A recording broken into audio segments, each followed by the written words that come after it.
வணக்கம் நண்பர்களே. பொதுவாகவே பார்த்தோன்னா பிராய்லர் கோழி பண்ணை வச்சுருக்காங்க. அவங்களுடைய பண்ணை வந்து அடிக்கடி க்ளீன் பண்ணுவாங்க.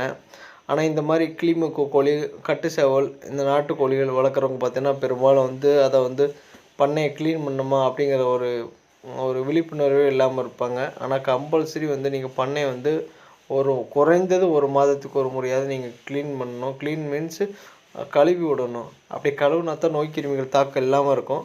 நீங்கள் ஒரு பிராய்லர் பண்ணையில் போய் பார்த்தீங்கன்னா உங்களுக்கு தெரியும். ஒவ்வொரு செட்டப்பு குஞ்சு இறக்கும் போதும் பார்த்தீங்கன்னா பண்ணையை ஃபுல்லாக கழுவி அதை டெட்டால் யூஸ் பண்ணி சுண்ணாம்பு அடித்து அதை நோய் கிருமிகள் தாக்க வராத அளவுக்கு ஸ்ப்ரே பண்ணியிருப்பாங்க. அந்த குரோசிலின் டிஹெச்ங்கிற ஒரு மருந்தை யூஸ் பண்ணி பண்ணை முழுக்க ஸ்ப்ரே பண்ணி கிருமிகள் எல்லாம் அழிச்சதுக்கப்புறம் தான் புது சிக்ஸ் இறக்குவாங்க. அப்படி இறக்குனா தான் குஞ்சுகளுக்கு நோய் வராமல் இருக்கும். அதே மாதிரி தான் என்னோடய பண்ணையில் பெரிய கோழிகள், கிளிமூக்கு குஞ்சுகள் எல்லாமே இருக்குது பார்த்திங்களா. அந்த பண்ணையில் இருக்கக்கூடிய எல்லா பொருளும் பகல் நேரத்தில் நல்லா வெயில் அடிக்கிற நேரத்தில் வந்து நாங்கள் எல்லாமே வெளியே விட்டுட்டு ஒரு நாளைக்கு வந்து ஃபுல்லாமே ஒரு மாதத்தில் ஒரு நாள் நல்லா கழுவிடுவோம்.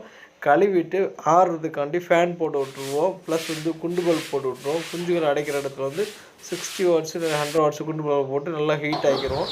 நைட்டு அடையும் போது குஞ்சுகளுக்கு வந்து நல்லா வெதுன்னு இருக்க மாதிரி நாங்கள் செட் பண்ணிடுவோம்.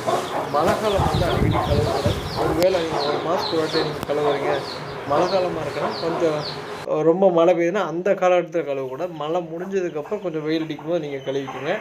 அடிக்கடி நீங்கள் கழுவுனீங்கன்னா குஞ்சுகளுக்கு வந்து சளி பிடிக்கும். ரொம்ப கூலிங் ஆச்சுன்னா ரெக்கை தொங்க போடும். ஸோ அதனால் வந்து நீங்கள் பண்ணையை கழுவாமல் இருக்கக்கூடாது. கம்பல்சரி கழுவணும். கழுவுனா தான் வெள்ளை கழிச்சல் ப்ளஸ் வந்து இந்த குறுகி நிற்கிற நோயெல்லாம் பரவாமல் இருக்கும் குஞ்சுகளுக்கு. மெயினாக சிக்ஸு வளர்க்குறதுக்கு வந்து பண்ணையை அடிக்கடி க்ளீன்னா தான் ஒவ்வொரு செட்டப்பு நீங்கள் நியூ சிக்ஸ் வந்து ஒரு ஒவ்வொரு முறை ஒரு 20 குஞ்சு 30 குஞ்சு கோழிலேருந்து பொறிக்குதுன்னா அந்த குஞ்சுகளுக்கு நோய் பரவாமல் இருக்கும். என்னோடய ஃபார்முலா தான் நான் ஃபாலோ பண்ணிகிட்ருக்கேன். நீங்களும் ஃபாலோ பண்ணுங்கள். கண்டிப்பாக ரிசல்ட்டு நல்லாயிருக்கும். நன்றி, வணக்கம் நண்பர்களே. மீண்டும் சந்திப்போம் அடுத்த வீடியோவில்.